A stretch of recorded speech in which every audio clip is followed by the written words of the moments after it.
Bonjour à toutes et à tous, bienvenue sur cette vidéo de psychoastrologie consacrée à l'interprétation des configurations planétaires sur une semaine. Donc nous allons voir l'ambiance de la semaine du 18 au 24 septembre 2023. Quelques changements importants sur cette semaine puisque nous allons quitter le signe de la Vierge pour passer dans celui de la Balance. Donc autant dire que l'ambiance va changer, même si la Vierge continue à être sollicitée et présente, d'abord parce que une grande partie de la semaine on est encore avec le soleil en Vierge, mais on y a aussi Mercure qui va rester encore en Vierge quelques jours. Au-delà de ça, il est aussi important de noter que si l'on suit le rythme du calendrier lunaire, selon ce calendrier, nous rentrons dans le signe de la Balance le 19 septembre. Donc on peut dire que déjà en début de semaine, on peut sentir que il y a un changement d'ambiance, un changement d'énergie. La Lune rentre le 19 septembre, annonce le mois de la Balance le 19 septembre, et pour le Soleil, ce sera le 23 septembre. En général, ça peut être des moments un petit peu de flottement, ces passages d'une ambiance d'un mois astrologique à un autre. C'est un peu comme une période d'entre-deux, de creux, où en fait on quitte un peu, pour prendre une image, c'est comme si on quittait une pièce avec son ambiance particulière pour rentrer dans une pièce nouvelle qui a une autre ambiance et qui va peut-être nous permettre de vivre aussi un autre type d'expérience. Mais on est pour le moment, pendant quelques jours, entre les deux. Donc, ne vous étonnez pas si vous vous sentez peut-être un petit peu en baisse d'énergie ou un peu dans le flou. Vous sentez qu'il y a un peu des changements qui s'opèrent, mais c'est pas encore très clair. C'est des moments où il faut être un petit peu bienveillant et dans le cocooning vis-à-vis de soi, quand c'est possible évidemment, dans le sens où voilà, on peut se sentir un peu déboussolé. Mais ça va vite changer au fur et à mesure que l'énergie du mois dans lequel on rentre devient de plus en plus puissante. Le mois de la Balance, et notamment le début du mois de la Balance, peut nous inviter à voir où nous en sommes sur des questions d'harmonie, d'équilibre, de justesse, de justice et de beauté également, beauté, esthétisme. Ce sont les grandes valeurs de la Balance, ces grandes thématiques. Et comme Mars s'y trouve déjà depuis quelque temps, on peut dire que ça fait déjà partie d'impulsions qui ont pu devenir plus puissantes ces dernières semaines. Là, ça va s'activer avec l'arrivée en plus de Mars du Soleil en Balance, et qui peut faire qu'on termine ce mois de la Vierge avec toujours un petit peu ces questions très propres à la Vierge d'organisation, d'ordre, de classement, de rangement, d'optimisation aussi, d'amélioration. Mais on a aussi du coup le début de l'influence de la Balance qui fait que on va pas juste ranger pour ranger ou remettre de l'ordre simplement pour que voilà, on se sente mieux organisé dans notre quotidien, ce qui est déjà en soi relativement important. Mais on peut aussi y ajouter un besoin de beauté, c'est-à-dire que on va peut-être, en tout cas ça peut être intéressant, hein, j'attire votre regard là-dessus, après vous le vivrez évidemment chacune à votre façon, mais on peut aussi regarder les objets qui nous entourent, notamment chez nous, mais ça peut être aussi lorsqu'on travaille dans un bureau ou un lieu qu'on peut aménager, donc de regarder ces objets en termes aussi d'effets qu'ils ont sur nous. Est-ce que ce sont des objets, quand on les regarde, qui peuvent nous aider à ressentir des émotions positives? Est-ce qu'il y a un certain plaisir à avoir cet objet présent dans la vie? Et c'est presque comme si on pourrait quelque part un peu analyser et scruter chaque objet qui fait partie de notre quotidien, de notre maison, y compris aussi nos vêtements, hein, notre tenue vestimentaire, pour se dire, bon, est-ce que c'est un objet qui est neutre, négatif ou positif dans les émotions qu'il peut provoquer chez moi, voilà, en moi. Est-ce que voilà, quand je regarde, je vais vous dire n'importe quoi, hein, ce vase, cette photo de famille, ce livre, voilà, cet objet de décoration, ce porte-clés, ou ce qui entoure mon téléphone et le protège, est-ce que voilà, je me sens bien avec ou pas particulièrement? Et l'idée, si vous voulez, puisqu'on est encore dans le tri et le rangement de la Vierge, c'est que s'il y a des objets qui peuvent peut-être être soit un peu négatifs, hein, on en a un petit peu ras-le-bol de les voir, ou il y a aussi des, comment dire, des souvenirs ou des expériences pas forcément très positives qui y sont associées, ben peut-être que ça pourrait être intéressant de se demander si on a vraiment envie de garder ce type d'objet dans notre quotidien et voilà, d'avoir nos yeux qui tombent dessus sans qu'il y ait forcément, comme je disais, d'émotions agréables ressenties. Donc, voilà, regardez peut-être pendant toute cette semaine autour de vous et, comme je disais, même au niveau de la tenue vestimentaire, les objets qui font partie de votre quotidien et demandez-vous s'il n'y aurait pas quelques petits changements à opérer afin de réharmoniser, de rééquilibrer et d'amener un plus de bien-être, d'émotions positives avec les objets qui nous entourent. Après, il peut aussi s'agir de déplacer certains objets de sa maison, notamment. Hein, on peut quand c'est possible, hein, déplacer un canapé pour l'orienter autrement. Voilà, on peut bouger une bibliothèque, voilà, quand c'est possible. Donc l'idée, c'est que on peut encore une fois être dans une espèce de, en fait, c'est une transition entre la Vierge et la Balance, de réorganisation au nom d'un bien-être et voilà, d'un mieux-être par rapport à nos objets du quotidien. Après, on peut évidemment aller plus loin, c'est-à-dire que la Balance, et avec Vénus également en Lion, un Vénus qui est intimement relié à la Balance, peut nous inciter à nous questionner sur qu'est-ce que l'harmonie pour nous, qu'est-ce qui est pour nous source de ressenti d'harmonie, qu'est-ce qui me fait me sentir en harmonie avec moi-même, en harmonie avec les autres, en harmonie avec mon travail, en harmonie avec des activités que je peux avoir, et où est-ce que dans ma vie actuellement j'aurais le plus besoin d'harmonie. Donc c'est vraiment presque à un niveau, on va dire, à la fois philosophique, psychologique, mais aussi de vécu au quotidien. Où est-ce que j'en suis par rapport à ces thématiques d'harmonie, d'équilibre, de justesse, de justice, de beauté? Donc Vénus en Lion nous incite vraiment à nous questionner sur notre état d'être, si je puis dire, par rapport à ces questions qui sont reliées donc à la Balance.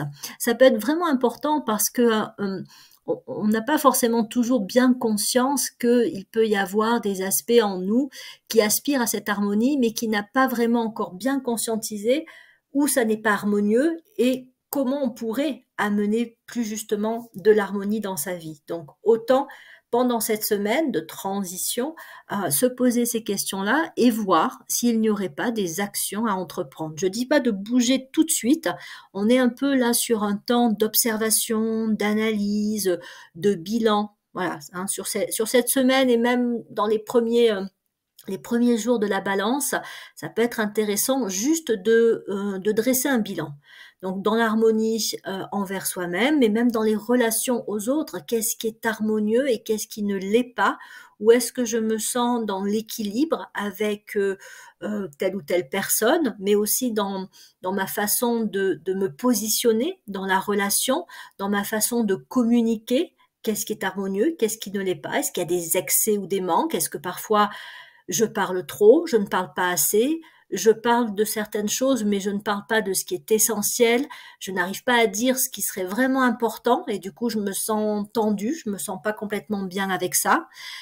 L'idée, c'est que évidemment, on peut pas tout modifier, hein. Parfois, quand une relation ne se passe pas bien, on n'est évidemment pas le seul impliqué, hein. Ça dépend également de la personne avec laquelle on est en relation.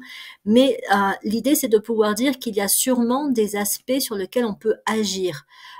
Et donc, encore une fois, en commençant par dresser un bilan, déjà on peut faire des constats sur ce que l'on vit et ce que l'on ressent réellement, et ensuite on peut se questionner de qu'est-ce qu'on pourrait tenter d'un petit peu nouveau ou de différent pour peut-être essayer de faire bouger les choses. C'est-à-dire qu'il y a peut-être un certain équilibre relationnel qui a été instauré, on s'est habitué à agir, parler ainsi avec telle personne, mais on sent bien que ça fonctionne pas réellement. Donc, on pourrait se dire, bon, il y a peut-être une autre façon de se positionner, d'aborder les échanges avec telle ou telle personne. Et donc, voilà, on peut se poser la question pendant cette semaine de qu'est-ce que je pourrais essayer de faire autrement? Voilà. Et après, à voir ce qui vient, hein, peut-être que introduire un peu plus d'humour, arriver à prendre un peu plus de distance, éviter peut-être de rentrer trop dans l'opposition, arriver à dire vraiment, ce que l'on ressent quand la personne tient tel ou tel propos, ça peut aussi, aider. Donc voilà, c'est faire un constat et puis se donner un petit peu un plan d'action. Comme la Vierge avec Mercure en Vierge est quand même un signe très pratico-pratique, elle peut vraiment nous inspirer et nous inciter à être sur des propositions concrètes, des actes qui peuvent amener des changements et qui peuvent donc justement participer à mener plus d'harmonie, d'équilibre, de justesse, etc. dans nos vies. Donc, évidemment, on peut faire des tentatives, ça marche pas, mais l'idée, ça peut être, c'est d'essayer déjà tout simplement et de se dire que si c'est pas harmonieux, de toute façon, voilà, on essaye quelque chose, bah, au pire, ce sera pas non plus harmonieux, mais au moins on aura peut-être ou surpris l'autre ou essayer quelque chose en se disant bon ben ça n'a pas fonctionné, du coup on l'écarte et on va essayer autre chose. En tout cas, on sera sorti d'un équilibre un peu rigide, un peu stagnant qui aura été instauré depuis un petit moment.